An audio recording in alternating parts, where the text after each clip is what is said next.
Celestial, en este momento, en el nombre de Jesucristo, en quien hemos creído que Él es el único que merece toda la gloria y toda la honra. Hemos creído que Jesús es el camino, la verdad y la vida.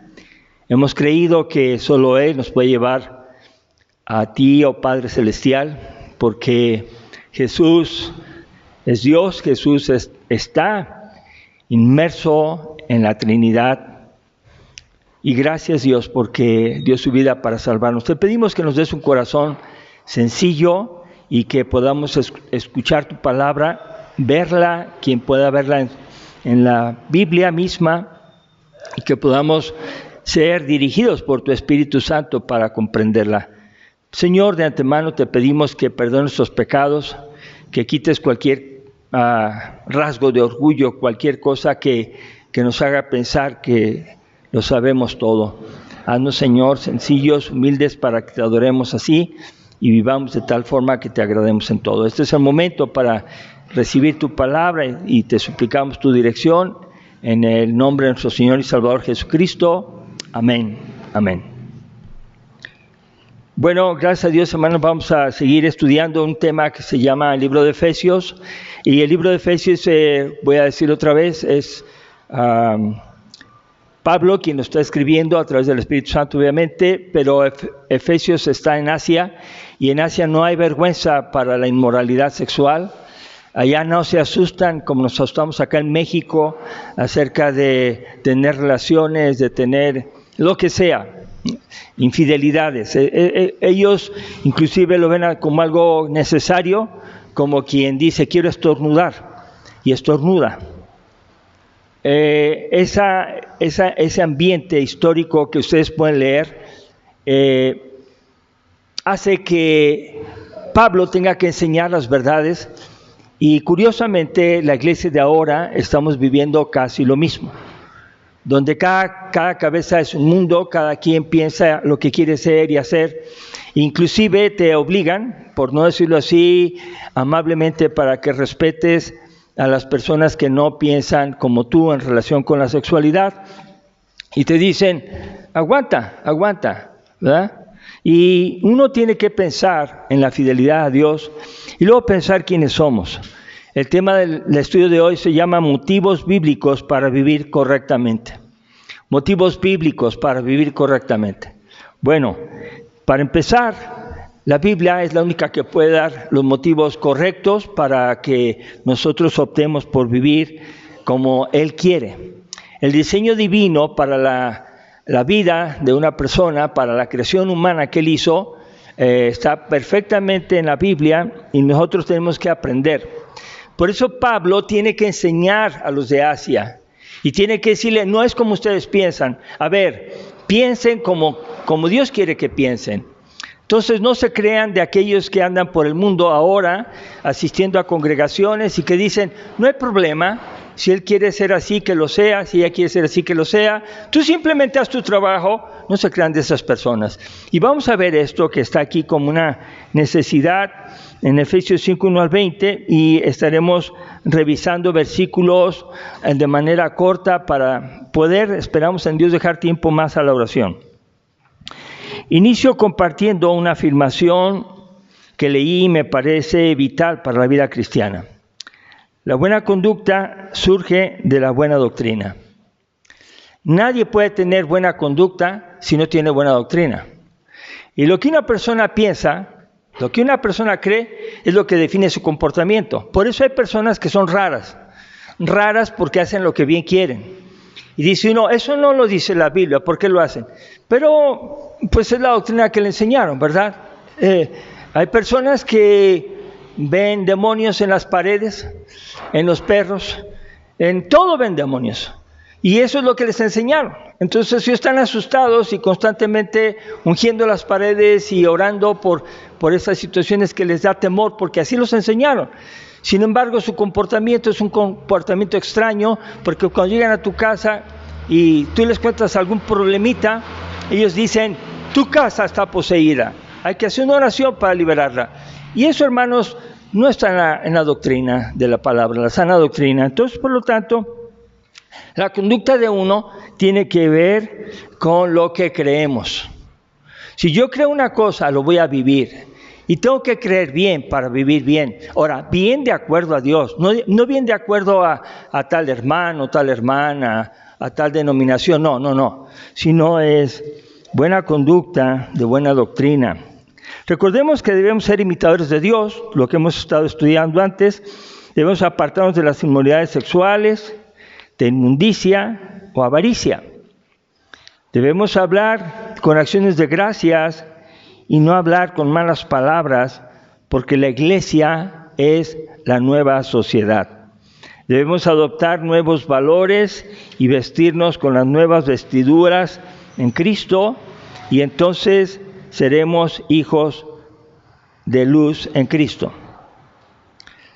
Este cambio que hemos estado revisando desde antes, el principio, capítulo 1, 2, 3, 4 de Efesios, nos dice que debemos cambiar.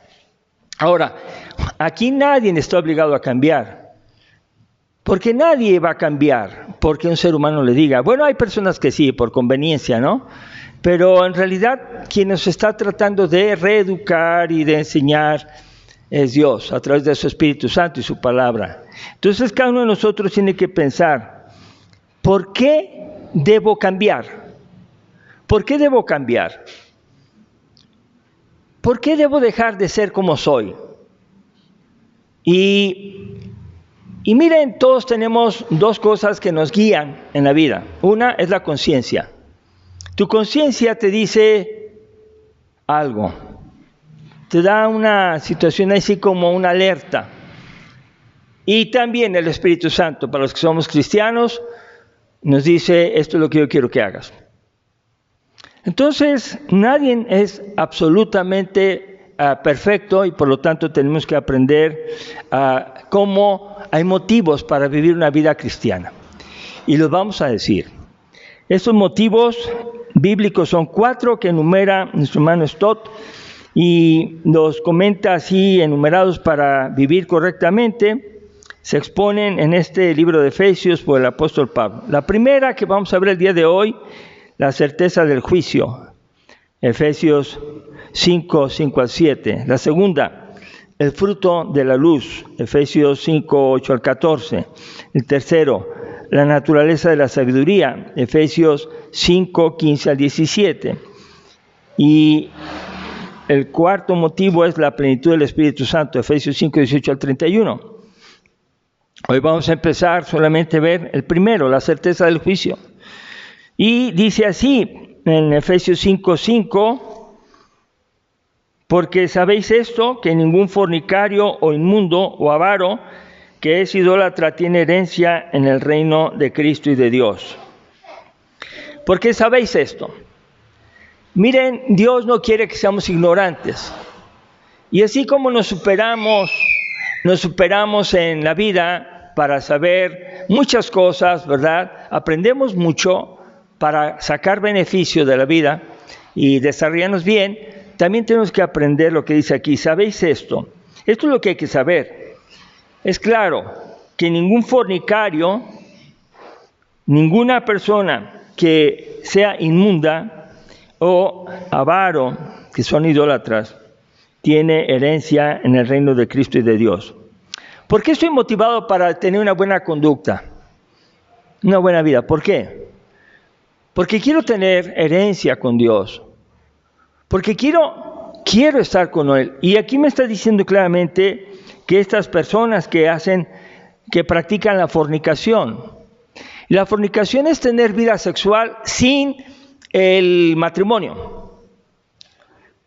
O también, como dijimos, la palabra en griego es pornei, todo lo que tiene que ver con pornografía, todo lo que tiene que ver con malos pensamientos.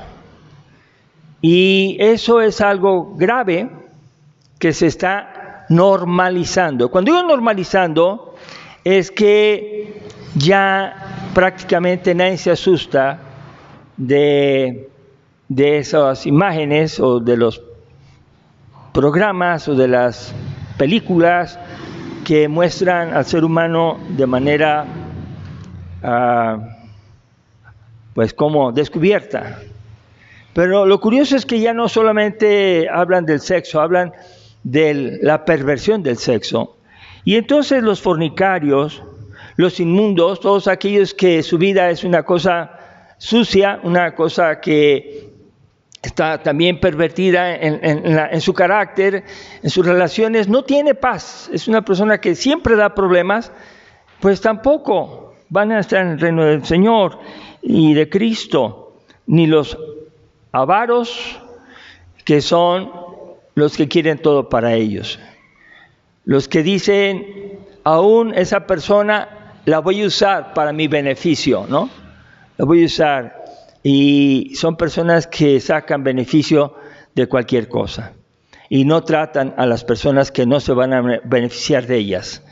Se benefician de personas que les alimentan su avaricia porque son nobles, son mandables, y aquí vemos que esos son los avaros.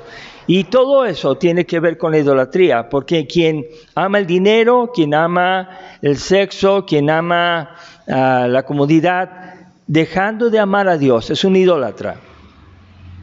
O sea, poner a Dios en segundo término o en tercer término es idolatría. Por eso dice la Biblia, amarás al Señor tu Dios. ¿Con cuánto de nuestro corazón? Con todo nuestro corazón. Y cualquiera que le cambie ahí, yo no tengo tiempo para Dios porque voy a hacer otra cosa ahí, y no me interesa Dios en ese momento, ya tiene otro Dios. Y es un idólatra. Sea lo que sea, no importa. No estoy diciendo que el templo santifica a las personas, estoy diciendo que las personas que no están poniendo en primer lugar a Dios y que ponen otra cosa, ese es su ídolo. Entonces tengamos cuidado, tengamos cuidado. En palabras de John Stott, muchas de las personas inmorales, fíjense bien, es una reflexión clara, no sufren las consecuencias de su inmoralidad aquí en la tierra. Muchas personas que viven de manera inmoral no les pasa nada, al contrario, presumen, ¿no? Y tal vez alguno de nosotros vivió esa etapa de decir, mira, yo hice esto, yo hice aquello y no me pasó nada, ¿no? Y presumimos nuestro pecado cuando no éramos cristianos. Pero ¿sabe una cosa? Va a haber, como dice aquí, aunque en esta tierra no le pase nada y muera así como que no pasó nada, ninguna de estas personas escapará para siempre de ser detectada, condenada y sentenciada eternamente. No se va a escapar del juicio eterno. Entonces, un motivo para vivir correctamente es que Dios sabe lo que tú estás haciendo, lo que yo estoy haciendo a escondidas. Esa es la enseñanza de Pablo. No solamente se cuiden de las personas, tengan conocimiento que Jesús, que murió por sus pecados, dio toda su vida. Y Él quiere que tú le des toda tu vida. No podemos hacerlo como Él lo hizo, pero sí podemos anhelar no ser como son las personas que viven impíamente o pecando, desobedeciendo. Este reino divino, el reino de Dios, es un reino de rectitud y está excluida toda incorrección. Ustedes leen la Biblia, el Antiguo Testamento y el Nuevo Testamento, y ustedes se dan cuenta que no hay aceptación de Dios de aquellos que actúan malamente. Y un ejemplo es la vida de Job. Job tuvo 3 amigos primero que le reconvinieron haciéndole pensar que podía estar mal. Y Job no entendía por qué. Pero llega un joven más altanero, más altivo, más orgulloso, que va y le dice, lo que ustedes no pudieron hacer, personas grandes de edad, lo voy a hacer yo. Y le voy a decir a Job sus verdades. Hermanos, el orgullo de él era tanto que él creía que estaba bien. Pero sabe una cosa, al final, en el libro de Job, Dios le dice a todos que le pidan perdón y que vayan con él. El último joven no aparece ya, sino los primeros 3. Quiere decir que el orgulloso más altanero ni siquiera fue tomado en cuenta. Lean su Biblia, ahí está esto que estoy comentando. Entonces Dios nunca se va a quedar con alguien que se porta mal y que vive mal y que se hace pasar por bien y que logra que nadie diga nada. O sea, que todo el mundo diga, qué buena persona es. Mira, hermanos, no se confíe. Tenemos que estar siempre expuestos a la mirada de Dios, y una mirada, hermanos, no condenatoria, sino amorosa. Dios es un Dios de oportunidad para el arrepentimiento. Si nos decimos cristianos, pues ustedes saben, 1 de Juan, si alguno, ¿no? Como dice, si confesamos nuestros pecados, Él es el justo para perdonar todos nuestros pecados y limpiarnos de toda maldad. O sea, Dios no es un Dios que quiere condenar. Dios es un Dios que quiere salvar a su creación, y que cada uno tiene la responsabilidad de revisarse a sí mismo, porque si nos revisan, no le van a atinar, no van a saber, no saben lo que pensamos, porque no lo vamos a conocer. Pero Dios, aunque no le digamos que estamos pensando, Él sabe lo que pensamos. Entonces, debemos distinguir entre el pecado ocasional y el pecado que se vuelve una obsesión. ¿Por qué? Porque yo he visto en la palabra, y aún en el rey David, que no pudo ser perfecto. No pudo ser perfecto.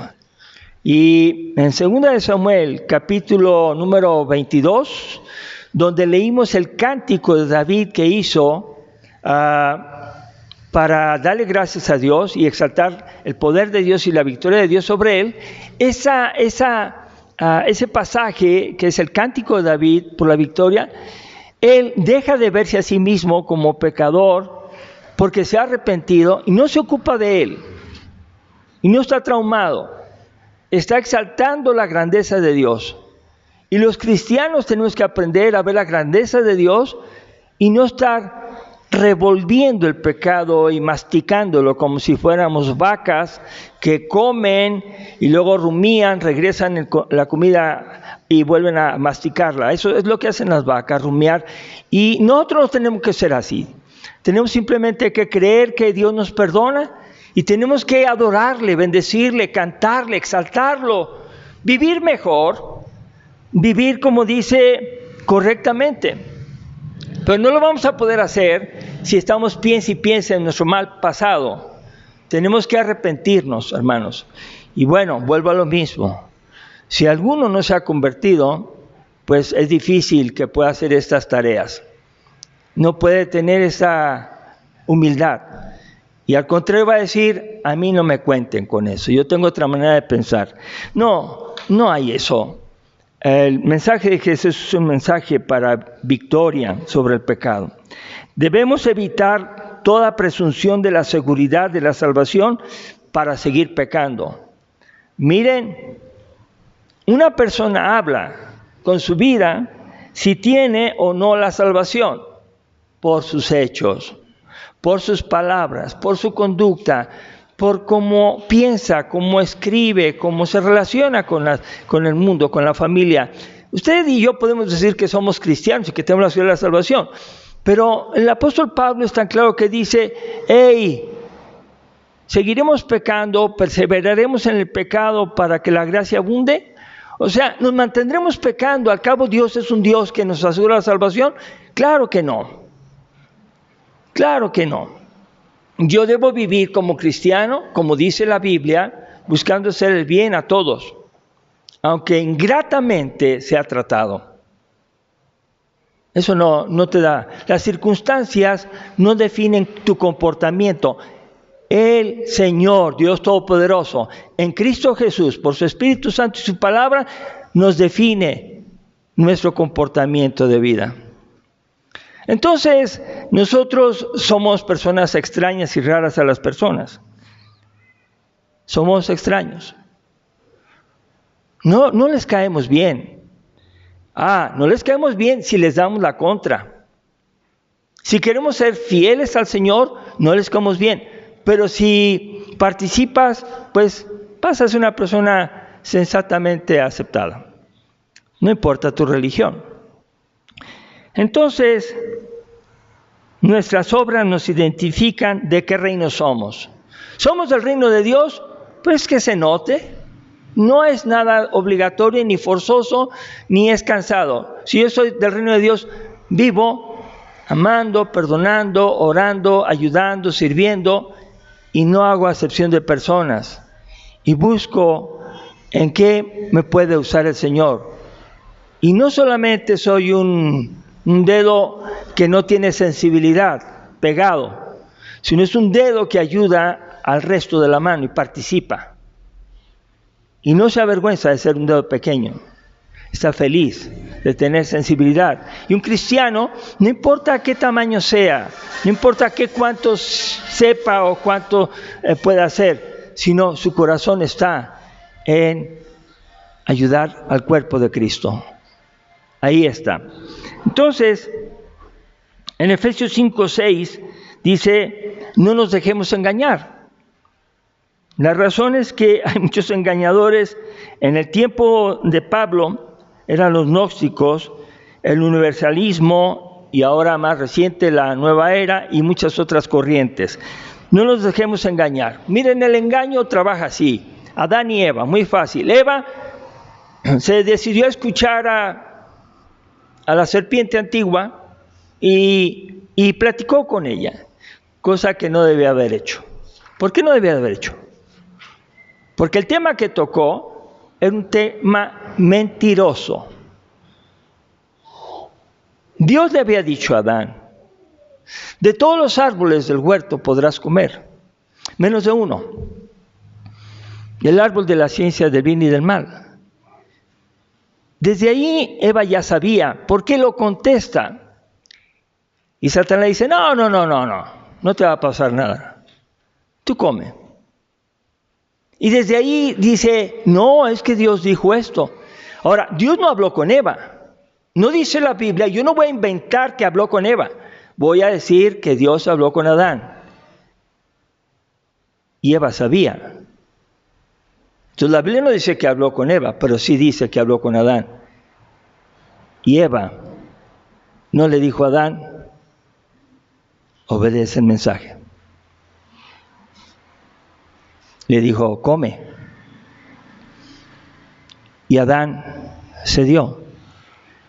Eva fue engañada. El esposo Adán aceptó, consintió el engaño. Y los dos fueron expulsados. Y hasta la fecha vivimos las consecuencias. Entonces, hay muchos engañadores.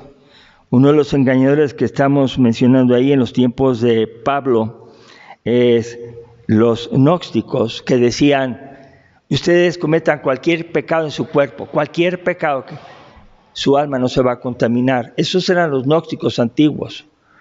Ahora ya han crecido las ramificaciones y las enseñanzas, pero decían cualquier pecado que hagas. Por eso la inmoralidad no era una causa para arrepentirse.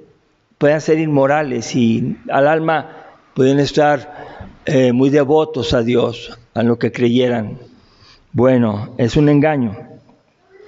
El universalismo, que es una corriente teológica que dice, Dios es bueno, Dios es amor, no va a condenar a nadie, no va a haber condenación, porque como somos creados por Dios y Dios ama su creación, cualquier cosa que haga no le va a quitar Dios su amor. Y ese es otro engaño. Porque las listas en la Biblia de aquellos que no van a entrar al reino de los cielos, que van a ir al lago de fuego, que arde con fuego y azufre, ahí están bien claras, bien claras. Los mentirosos, los adúlteros, los fornicarios, los hechiceros, y hay listas en 1 Corintios capítulo 6 también. Entonces, vean cómo hay engaños, cómo hay engaños. Dios dice que Jesús es el alfa y el omega, el principio y el fin.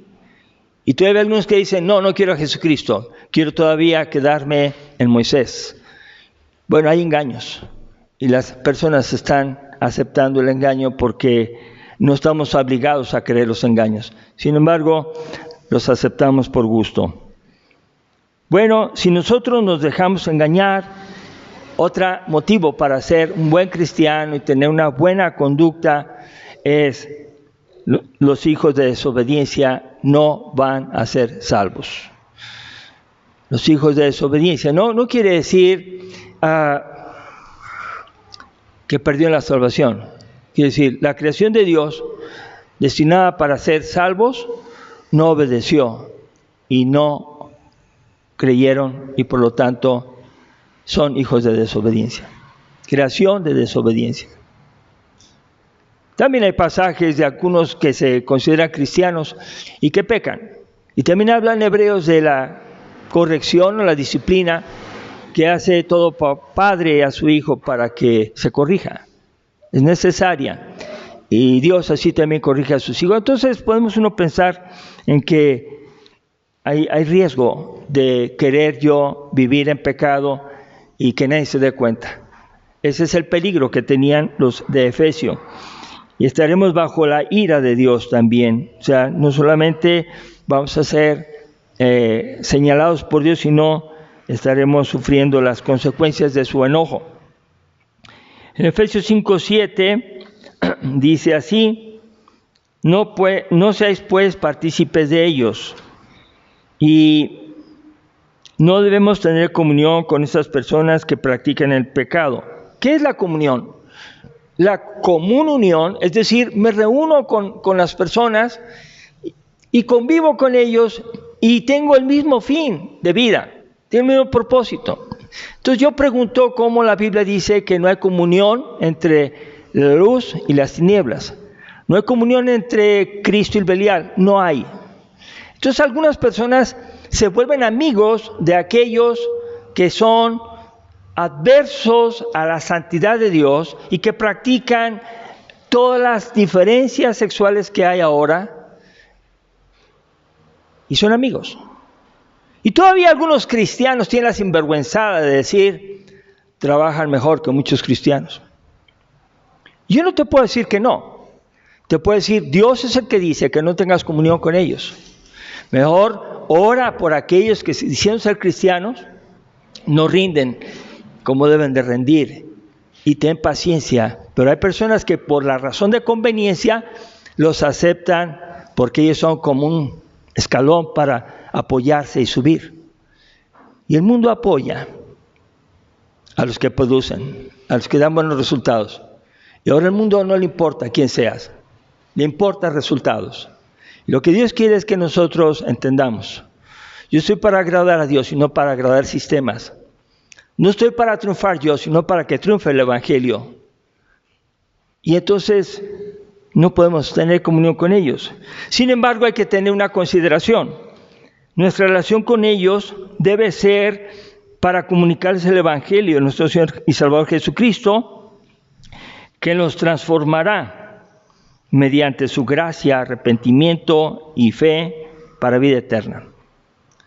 Existen las personas, está bien. No vamos a obligarlos a hacer lo que nosotros ya somos en Cristo. Un pueblo nuevo, con valores nuevos, con vestiduras nuevas. Y nosotros renunciamos al pecado, a la práctica obsesiva del pecado. Y tratamos con ellos con todo el respeto que nos merecen. Y les decimos que Jesús murió por ellos. Ahora es increíble lo que está pasando. Si tú les dices eso, estás haciendo una terapia de conversión y te pueden acusar ante los derechos humanos, ante quien puedan, porque estás queriéndolos convencer. Pero si ellos hacen lo que hacen y destruyen a quien destruyan, los defienden. Eso es una realidad.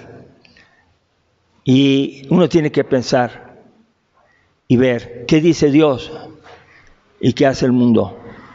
Y la pregunta es, ¿podré yo tener comunión con alguien que no tiene comunión con Dios? ¿Podrá ser mi amigo o mi amiga quien no es amiga o amigo de Dios? Porque cualquiera que se constituye amigo del mundo se vuelve enemigo de Dios. Entonces yo tengo que pensar en eso. Vivo para la gloria de Dios. Y la conclusión: procuremos ser como Jesús, imitando su amor y santidad. Dios envió a su Hijo Jesucristo para que lo pudiéramos ver. Nosotros somos muy dados a ver. Acuérdense de Tomás que dijo, si no lo viere, no creeré. Si no pongo mis manos, mis dedos en sus heridas, no voy a creer que resucitó. Así somos. Y Dios tuvo misericordia de nosotros y nos envió a su Hijo. El que cree en el Hijo, cree en el Padre. El que ve con fe al Hijo de Dios está viendo con fe al Padre. Y por eso Tomás, cuando lo ve, dice: Señor, Dios mío. Y esa es la verdad. Yo tengo que aprender que tengo que imitar a Cristo. Él es un hombre, Jesús, Dios, hombre completamente, y nos enseñó cómo responder a cada circunstancia de la vida. Segunda conclusión: oremos por la salvación de todas las personas, pero no nos dejemos engañar ni participemos de sus malas obras. Nosotros tenemos que orar. Y es una realidad, hermanos, una realidad tremenda. Tengan cuidado con aquellos que quieren engañarlos, y el cuidado es: oren por ellos y háblenles de Cristo, y ellos o se convierten o se enojan, y lo que pase después es: Dios tiene cuidado. El juicio de Dios, que trae castigo, es un motivo bíblico para vivir correctamente. Entonces está muy claro, y ustedes ya saben, y yo ya sé, que pecar me causa más problemas, y que no me hizo Dios para pecar, me hizo para amar a mi familia, perdonar a quien me ofendió, a buscar la paz con todos en lo que depende de mí, a orar por ellos, y yo no voy a participar, ¿verdad? Por ejemplo, si me pidieran mi casa para que dos personas hicieran algo que no deben de hacer, yo no lo haría. No lo haría. ¿Por qué? Porque si yo estoy dando mi casa, mis recursos, para que alguien se porte mal, no estaría buscando agradar a Dios. Estaría buscando tener amigos que me aprecien y que me apoyen cuando yo les pido un favor. Y hermanos, no tenemos más apoyo y a quién acudir que a Cristo. Amén. Vamos a poner el pie y vamos a orar. Padre, te damos gracias en esta tarde porque el mensaje para nosotros es un mensaje, como hemos visto, de enseñanza para nuestra vida, para vivir como tú quieres, correctamente. Y Padre, gracias porque no hay duda de que el pecado no es parte de tu reino, y ayúdanos, Señor, a escuchar el mensaje de tu palabra y con el Espíritu Santo ponerlo por obra. Te pedimos perdón por aquellas cosas que podemos fallar, y Señor, queremos ser cada día más y más maduros en nuestra manera de pensar y nuestra manera de actuar. Y Padre, haznos luz y sal en esta sociedad que cada día más y más se está destruyendo a causa del pecado. Te damos gracias por tu paciencia y porque estás con nosotros todos los días hasta el fin del mundo, y porque nos has dado la nueva creación en Cristo Jesús. Amén. Amén.